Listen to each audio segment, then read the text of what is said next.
Creature Commandos returned this week to our app screens with a brand new episode entitled Cheers to the Tin Man. Now, I'm Cape Jewel, and this is a video series where I give my thoughts and feelings on the episode that was, while also shouting out any comic book Easter eggs or references I can find. So with that out of the way, let's not waste any more time, let's get into it, shall we? So then, picking up directly from where last week left off, Flag and the team attempted to mount a rescue for the bride and Nina. Naturally, they all assume that they must be walking directly into some sort of trap set by Cersei and the sons of Themyscira, but in a fun twist for once, it actually wasn't a trap at all, just a distraction to keep the commandos busy while the bad guys raided the castle. Now, 3 episodes in and we get a pretty good feeling for how the rest of the series is going to be structured. Basically, they're doing the whole Lost/Orange is the New Black thing, wherein the A plot is always what's going on in the present, but the B plot is a lot more substantial because they're focused flashbacks that help flesh out the rest of our cast of characters. And as the title, Cheers to the Tin Man, might suggest, the spotlight was squarely on G.I. Robot this week. We actually get a great character moment for him right away as he breaks off from the rest of the team to personally save Nina, as she was the only member of the Commandos to be nice to him and not make him feel weird about his Nazi killing obsession. And indeed, we learn all about G.I. Robot's Nazi killing history as we flash back to World War II and see him fighting alongside Sergeant Rock and Easy Company. Now in the comics, Rock and his unit are basically the premier DC war heroes. They've made numerous appearances across DC media, and I love it when they show up. Timing is actually pretty serendipitous too, as it seems that Daniel Craig actually wants to try and develop a Sergeant Rock movie, and hey, I say go for it. Especially now as their existence in this series helps to further flesh out a bigger, more deeper, more alive-feeling DC universe with its own unique history that predates even capes and costumes. These war flashbacks are totally brutal too. G.I. Robot tears through Nazi soldiers like they were nothing. In fact, I'm pretty sure I can't even show you much of what he actually does here on YouTube without risking getting demonetized. They bleed, they blow up, they try and put their intestines back in their own body. And that's just for starters, wait till you see what he does later. And it's all very true to the comics as well. In fact, in the books, there's a couple different versions of G.I. Robot, or Jake as he is also known. Jake, of course, being an acronym for the Jungle Assault Killer Experiment. He was built by the original Project M, a World War II weapons project that also created Miss America. Wonder if we'll see her in the show. The war was actually the most happy G.I. Robot would ever be, as he was able to do what he was best at, but more importantly, he had a true surrogate family in the form of Rock and Easy Company, who accepted him for who he was, even though he was very different. But sadly, the good times couldn't last forever. The war would come to an end, and the government would try G.I. Robot out as a celebrity attraction, doing the talk show circuit. This ended up being a massive bust, as G.I. Robot could just never abandon his Nazi hunting programming, to the point that he started making everyone around him feel very, very uncomfortable. You know, there's a pretty solid allegory in there somewhere about how soldiers just aren't able to turn it off even after their tour of duty is over, or even with people who end up having hyperfixations that they just can't shake. Eventually, the government ended up getting so fed up with Robot, they decided to hand him over to Dr. Magnus for experimentation. Magnus didn't much care for Robot as a person and only wanted to use him to further his own experimentation into robotics. And hey, if you're a comic fan, you know those experiments will ultimately end up bearing fruit one day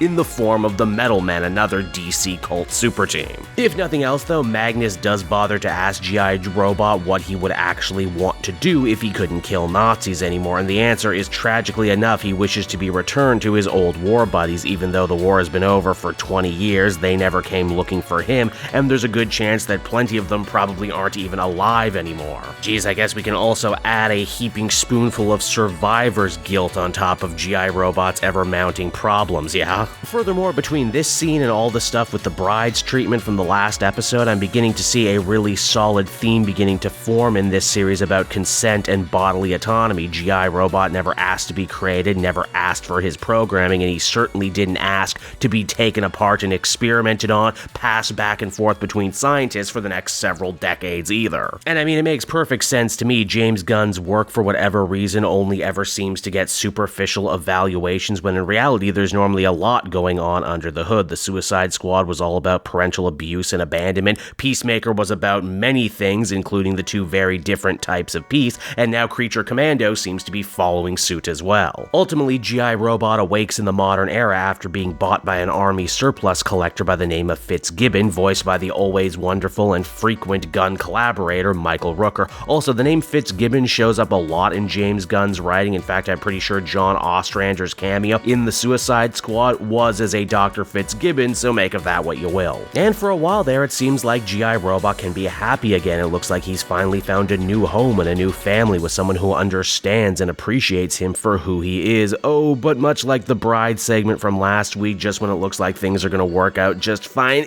they don't. They really don't. You see, as it turns out, Fitzgibbon wants to help the country and make it great as part of the Hub City National Socialists. Yep, that's right, he's a neo-Nazi and he wants G.I. Robot to help him in his friend's cause. You might be asking yourself, geez, why would a Nazi think G.I. Robot of all people would be on his side? Well, what you gotta understand is on top of sucking, Nazis are also kinda dumb. A bold statement, I know, but I'm making it. It's here G.I. Robot ends up doing what he does best by gunning down all the modern-day Nazis in gloriously gory fashion. This also explains why he's in jail and under Waller's thumb at the beginning of the series, as, get this, despite his military record, despite the fact that he was only doing what he was programmed to do, the court still decided to try G.I. Robot as a human and send him to prison, where he would ultimately be forced to languish for years next to loser supervillains like the Red Centipede and Animal Mineral Vegetable Man, a tragic end to a very weird war story that is, of course, until now,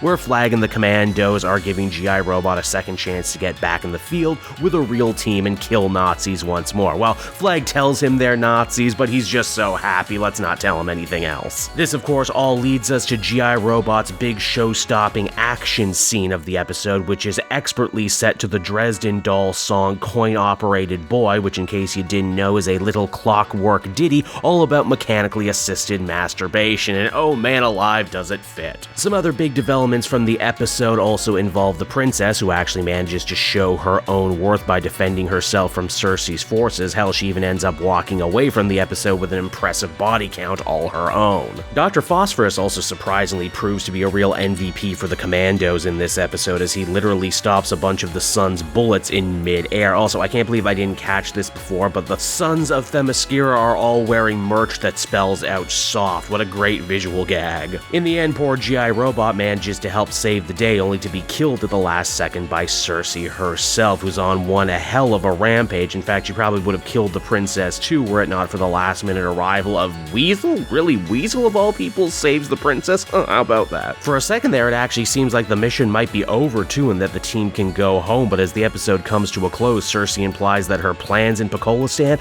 were just part of a much bigger threat that the team has yet to actually see. And so that was Cheers to the Tin Man, an episode that I not only loved, but one that I think is a perfect encapsulation of James Gunn's unique writing style. The whole thing is just so earnest. It's a love letter to the weirdos, freaks, and underdogs of the world, and especially of DC fiction. It's an episode that asks the question, why can't a character like G.I. Robot be funny one second, exhilarating the next, and then finally break your heart before it's all over and make you feel deeper than you ever thought you could about a character this silly? Hell, it almost feels like a kind of narrative magic trick. If this show can do so much for a character like G.I. Robot, imagine what it can do for the rest of the cast. Hell, imagine what Gunn can do for the rest of the DC universe. This episode also does some great work too, establishing a grander DC universe timeline wherein, yeah, World War II heroes will exist right next to the cape and cowl set. In fact, I hope moving forward the show continues to grow this approach. Let's see some Wild West heroes, let's see some far future heroes. We already got magic and monsters, what worlds are there left to conquer? I don't know, but you bet I'm excited for episode 4. And so that'll just about do it for me, everybody, for another week. Thank you so much for watching and listening. I hope you enjoyed the video. If you did, be sure to follow me on social media. I'm both on Twitter and Blue Sky. Check me out there so you always know when a brand new video is about to drop. And until then, everyone, bye-bye.